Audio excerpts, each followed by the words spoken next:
What's going on YouTube? My name is FG3000, I'm back in the place to be, and welcome to Shining Beyond. This is a long time coming, highly anticipated hero collector that finally came out last night for Android. So if you do want to download the title, I will have the links in the description below. So let's start this off as we always do, starting off with the heroes that you can collect. And you guys can see right off the bat, FG has already found himself at home. I got myself a sitting waifu, so you already know a stamp of approval is not too far off. Love this character so far. So here's the characters that I've collected thus far. I started off with Artemis. She's a pay-to-win character. Your very first top up, you get Artemis for free. So I had to have her. Like, dude, I love this design. She has like these automated magical gauntlets that give her like a double cheek seat on top of the gauntlets. You have these helmets that have cannons shooting out. Like, dude, that is an awesome design. So far, I really like Artemis. I also grabbed Ultima from the SSR selector ticket. You're gonna get one of those tickets very early on with a multitude of characters that you can choose. I, of course, had to go for Ultima because check this out. Double lances, you love to see it. Double pigtails, you love to see it. Double, I ain't gonna go no further. You thought I was, but I ain't. And here are a few of the other characters that I have collected thus far. So when it comes to heroes that you can collect, I am very pleased with the art in this game. I'm not even showing you the 2D art. That's also really good, but I actually prefer the way they look in 3D, and that's not too often that you see things like that in hero collectors. A lot of times we play hero collectors and the 2D art is absolutely leagues and bounds beyond the 3D art, but here, the 2D art and the 3D art are very close and similar. Not to mention, this is one of these games that you can awaken your characters, and when they awaken, their looks dramatically change. Not to mention the costumes in this game that I've seen so far have been dramatic changes as well. They got a little freaking green outfit. I'll give her a pass with a little bit of purple and everything else going on. I'll give you a pass, little Archer girl. But hey, all the other characters so far that I've seen have been really interesting, quite diverse. Male, females. There's a bootleg Gundam in this game. Look at this, non-humanoid characters. I really like the selection of characters here. So far so good for Shining Beyond. Let's move on. Now check this out. FG don't do it, I'm gonna do it. The game has an idle function. If you guys have been watching my channel for like the last year and a half, I have been on this crusade to beg and plead developers to stop putting it in gameplay modes where you have to keep your computer or your phone on 24 hours a day, 7 days a week, grinding EXP, grinding gold, grinding equipment. There is no reason for a game to just be sitting on your computer, just grinding and auto-repeating for no reason. I'm looking at you, various games that you guys probably play that I used to play, but I don't want to play them no more. I would much rather have an idle function, and this game does have one. So as you're offline, you're going to gain EXP, gold, and items, and then they went a step further. Now, so you guys know my crusade against, daily resource grinds and asking for more idle functions. That is well documented, that crusade, right? But recently, I've been on a new crusade against dispatch mode. FG now hates dispatch mode. You didn't get the memo? So no more dispatch modes. I am tired of them. I know why developers put them in the game is because they want you to have this illusion that you're doing something with your hundreds of characters in your box, but really, auto deploy, come back in 8 hours. It's boring, it's tired, it's not interesting. However, this game did something that I think is leagues and bounds better than having a generic dispatch mode. So basically, it takes a culmination of all of your heroes' battle power. So based on how powerful your overall account is, it increases the effectiveness of your offline idle mode. In my opinion, this is a much better way of handling all of the hundreds of characters that we're eventually going to have in this game. So this game gives you a reason to power up various characters because that's just going to make all of your offline time way more effective. And as you guys can see, it shows you right now, I'm at 168, not quite 69. I wish that would have been nice, but moving on up here to 180, my effectiveness offline time is going to be increased by 18%. Now this looks like this would be something at home with a VIP feature in another game. Well, if you guys have not heard the news on this game since it was in beta, they removed VIP based on closed beta feedback, which I think is phenomenal. So let's actually jump into some real combat 5 minutes into the video, but there's a lot of things I wanted to kind of get out a little bit earlier. Now, the combat itself, it kind of reminds me of like King's Raid 1.5, not even 2.0 FG. No, it's like King's Raid 1.5. I saw some people kind of, be disappointed with the graphics and things of that nature, and that's why I really can't say it's 2.0. It doesn't actually look that much better than King's Raid, to be fair. The backgrounds are pretty forgettable thus far.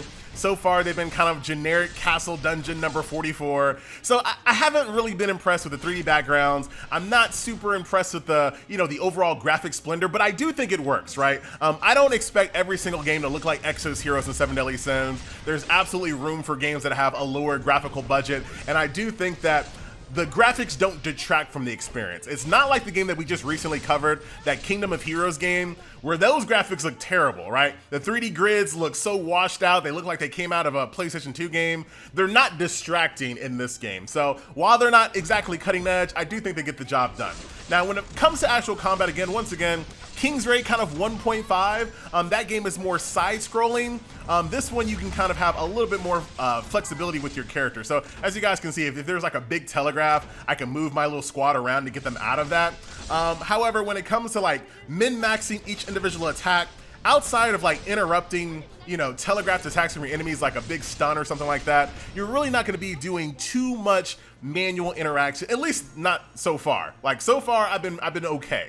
But that could absolutely change when it comes to PvP and higher end content. But for right now, it's been semi hands off. But like in any game, when it comes to high level gameplay, there's probably going to be a need for some manual interaction. And as you guys can see, we just defeated the stage here. So of course my idol gets more effective because not only is it based on my overall account power, it's based on the highest stage that I have completed. So right now, my team is effectively grinding stage 4.1, getting experience, getting EXP, getting gold, and of course getting items that drop from the stage as well. So you love to see it. So let's go back over here. There goes the bootleg Gundam right there.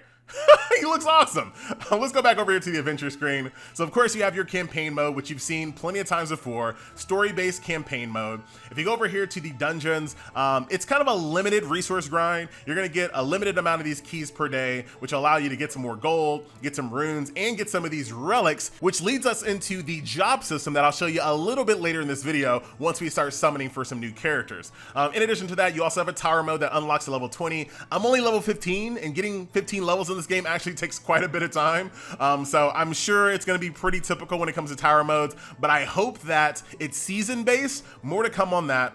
World Raid is also coming soon a little bit later as well. So that's going to be the foundation of your gameplay modes right over here in adventure. So if we go back over here to the home screen, did you guys see this idle function? Have I talked about that? Also, there's an event in the game as well.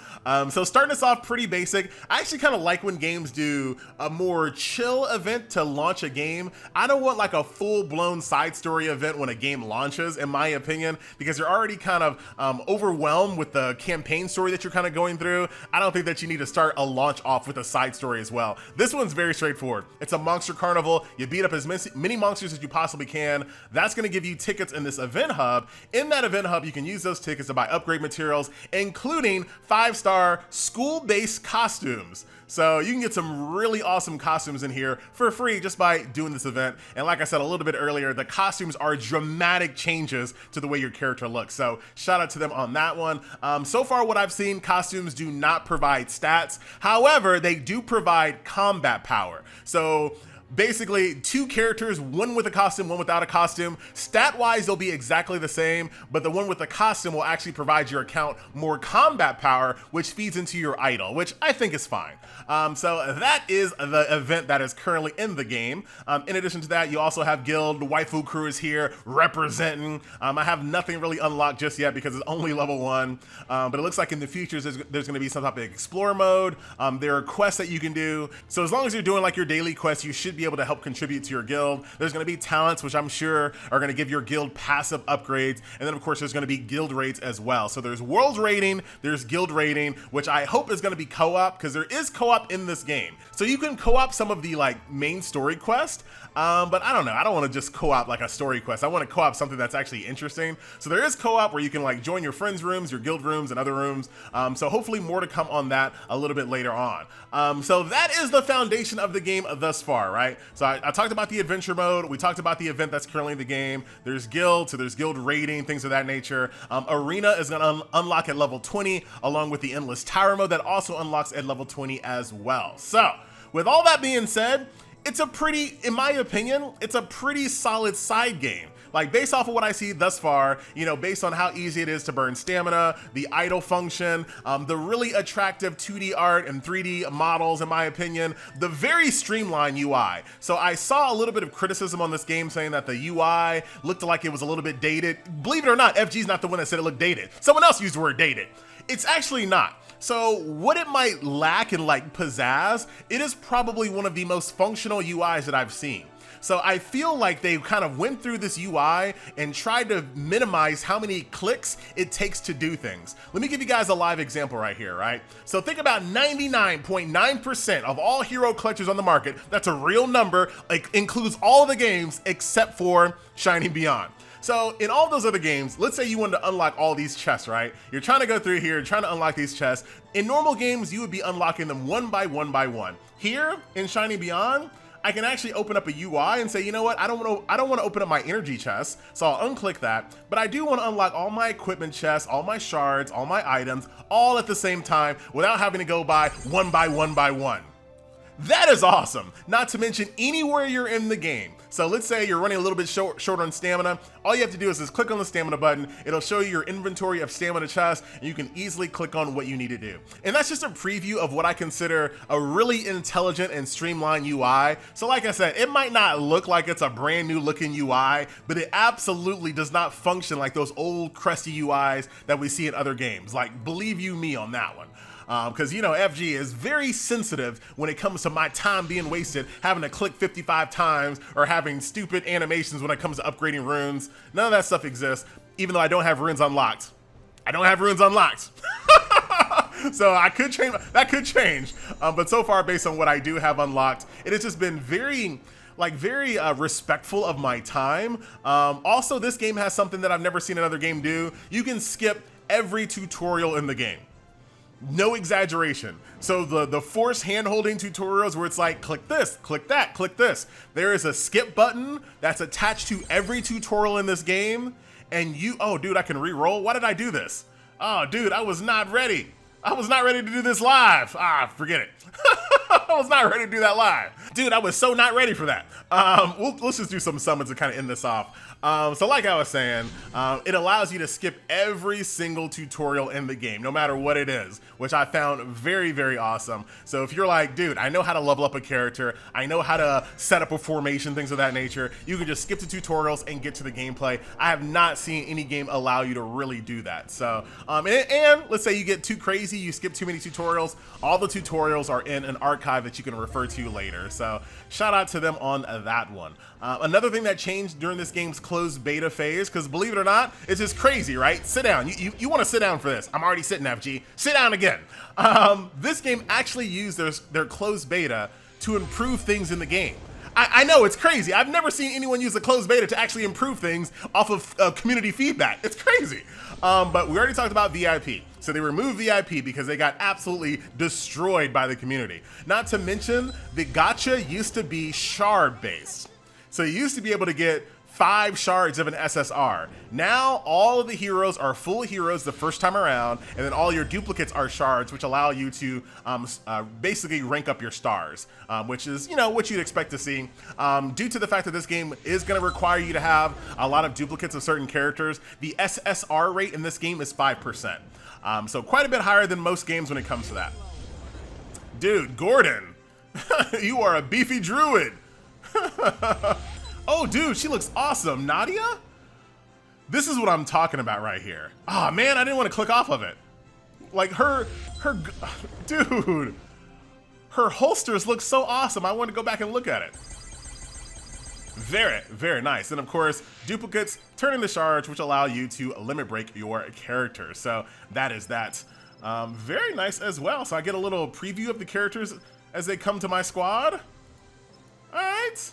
Very cool. Now, like I said, I know people are looking at the graphics and it's not exactly like super like mind-blowing, but I think it's fine. I think it gets the job done. That's fine. Let's go down here to the ticket summons. I got all these tickets free to play, so I'm just gonna go ahead and burn these out. We're gonna do rapid fire style. We got an SSR there, but even though I skipped it, I should get their little, right? Yes, I do. So this is Rhaegar. He's a drunken dude foo, husbando, whatever. I got myself Levy, who looks like a pirate waifu. You always love to see it. And this guy with a little mechanical arm. Shout out to Zach. Like him? I like him. All right, let's do one more summon. And then rapid fire once again. And I'll show you what the upgrade process looks like on some of the characters here. Okay, let's take a look at these new characters here. Natsumi, who looks awesome. I think she's like a samurai or a gauntlet, like a fist user. Isabella. And then Faye, succubus waifu. Very, very nice. All right, so let's go over here to the upgrade system, right? So let's see if I have anyone. Yeah, let's go ahead and use Seraphina as an example for all of this. All right, so we have Seraphina. Once again, this is a character you start the game off with. Looks fantastic. So like I said earlier, this game is very duplicate focused. So getting duplicates of characters is going to give you a colossal amount of stats. So just taking this character from 2-star to 3-star, that's going to give me a 30% flat upgrade to all of my stats. That's massive, right? So there she goes. Very, very awesome. So this is going to be one of those games where, or 2 to 3-star. So this is going to be one of those games where you're going to have to kind of balance, do you run an SSR character or do you run an SR character that you have tons and tons of duplicate fragments of? And it looks like she actually turns into an SSR after this. Oh, dude, I do like when they actually change the rarity, because it doesn't make you feel bad. Like, it doesn't make you feel like you're using like a crappy R. The rarity actually changes. Pretty nice. All right, so that's that. When it comes to leveling up your character, very easy. It just uses EXP juice. There's a nice quality of life here that you can just max it out. Here are a list of all your skills and passes and things of that nature, along with aura, mastery, and stats as well. This is gonna make more sense here in a second. Gear, very straightforward. There's an auto equip function right over here. Just click auto equip, you're done. When it comes to upgrading your gear, enhance, I can say, you know what? I want my attack stat on this piece of gear to max out. I can absolutely do that. I can reforge stats as well. I can improve the grade of these equipments by using the same piece of gear, or I think there's like special hammers for that as well, and as well as the tier by once again using special items. So that's kind of the gear system, very straightforward. There's also runes that can be equipped to higher level pieces of gear, but I have not unlocked that gameplay mode just yet. Now I can also upgrade the character's job tree. Now I'm gonna actually pump my brakes on this one because I haven't actually been able to do anything in this system just yet. I do know that these materials drop from the daily resource grind dungeons, but I haven't actually been able to do anything in this system. So I want to come back to this, but I still want to at least preview it. So as you guys can see, there are multiple job names all across this skill tree, and over time I can use materials to upgrade my quote unquote, once again, job level. And as you guys can see, as you do that, there are different like passive stats associated with all of these different nodes here. So once again, I want to actually start using the system to better understand it. I'm not sure if you can just have them all unlocked over time or how this actually works in practice, but like I said, I want to at least show it off to show you that there is a lot going on when it comes to upgrading your character. When it comes to level, their gear, their runes, their rarity level, their job level, there's a lot to go here. And then of course the awaken later on as well, plus costumes. So a lot of flexibility when it comes to upgrading your character. So that will do it, ladies and gentlemen. Nice little look at Shining Beyond. My overall thoughts on this game are actually quite positive, even though I will completely concede that there is nothing here in this game that's absolutely game-changing or mind-blowing in any way. To me, it just looks like this game kind of saw everything that was happening in the hero collecting genre, took all of those kind of aspects and tried to refine them, improve on them, streamline them, fill them with a little bit of quality of life, which fills FG with life. One also big thing that I feel that this game is doing a very good job of is being respectful of the player's time. There's a lot of systems in this game that look like they were literally designed to save the player's time, to get them to go do the fun stuff, right? There's not a lot of sitting in menu screens and fiddling around with this and looking for that. It looks like the game is just really respectful of the player's time, and I really love to see that, especially when we're surrounded by games that literally want you logged into the game 24 hours a day, 7 days a week, while you're not doing anything productive at all. Like, I can't stand that. So I love a game that's like, yo, get in our game, have some fun, log out, go play something else if you want to, which in my opinion makes this a really good, it could be a main game for some people, but I think would also be a really good side game for a lot of people as well, if you're playing games like Exos Heroes, Seven Deadly Sins, Arc Knights, things of that nature. So that is what I have to say about Shining Beyond. I would love to hear what you have to say about Shining Beyond, so much that I want to hear you say it live, ladies and gentlemen, right now on twitch.tv/FG3000. I am live playing Shining Beyond right this second, and I want to talk to you about what you think about this game. Will this hold you over into the next big release? Lord of Heroes is coming out on the 7th of September. Of course, Genshin Impact is coming out later that month as well. So there's a lot on the horizon. This is going to be your next game. I want to know all about it on twitch.tv/FG3000. Until then, well, I'm not going to, why say goodbye? I'm going to see you in a couple seconds. See you there. Beautiful.